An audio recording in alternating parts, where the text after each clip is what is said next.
చాపడం కావచ్చు, తనకున్నటువంటి ప్లేట్ కావచ్చు, ఎన్ని కూడా చేసినాక విడిచివేశాడు. ప్రైజ్లా తన పాత రోగ జీవితాన్ని విడిచివేశాడు. అయ్యో ఇప్పటిదాకా నా జీవితంలో నేను తినే ఆహారంలో పురుగు పడినాము, పురుగు నేను తినే ఆహారంలో మట్టి పడదాము, అయ్యో నేను తినే ఆహారంలో చెప్పబడదాము, అయ్యో ఈ ఆహారం ఎప్పుడు నిలవదు ఆ తెలియదుగానే, అయ్యో నేను చూడలేదు కానీ ఇదిగో నా మొహాన్ని కూడా చూసుకోవద్దు, ఇంకో దావీదు కుమారుడు నా జీవితంలో నా విలువ వస్తుంది, నా కుటుంబం ఆశ్రయించబడితే ఇంకో నా కుటుంబం దీవించబడుతుందని చెప్పి ఎవరైతే దావీదు కుమారుడు కేక వేస్తారో దేవుడు నీ జీవితంలో చేస్తాడా గొప్ప కార్యం చేస్తున్నాడు. ప్రైజ్లా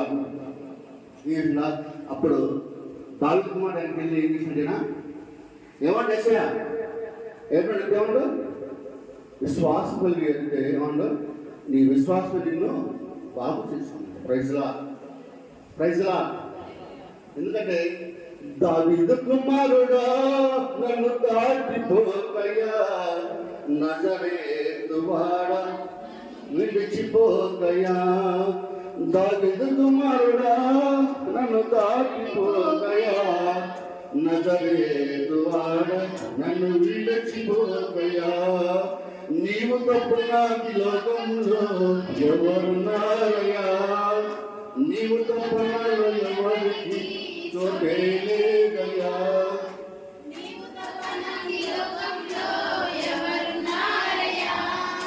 నీవు తప్ప ఎవరికి చోటే లేదయ్యా, గుడ్డివాడనయ్యా నా కన్నులు తెరవా, మగవాడినయ్యా నా స్వరము నీయవా, గుడ్డివాడినయ్యా నా కన్నులు తెరవా, మగవాడినయ్యా నా స్వరము నీయవా, కుంటివాడనయ్యా నా తోడు నిలవవా, కుంటివాడినయ్యా నా తోడు నిలవవా, దావీదు కుమారుడా నన్ను దాటిపోకయ్యా, నజరేతు వాడా నన్ను విడిచిపోకయ్యా.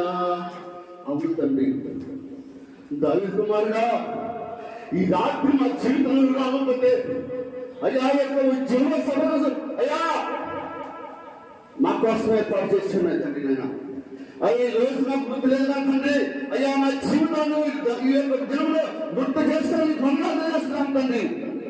అయ్యా ప్రతి ఒక్క బిడ్డను దాగుడు తండ్రి, ప్రతి ఒక్కరిని మాట్లాడుతండి. ఈ రాత్రి తండ్రి ఈ అవకాశం ఇచ్చినటువంటి అయ్యా ఈ యొక్క ఉద్యోగ సభలో మాకు మాట్లాడుతున్నటువంటి ఈ మాటలు నేను హృదయాలను మాట్లాడుతున్నాను తండ్రి.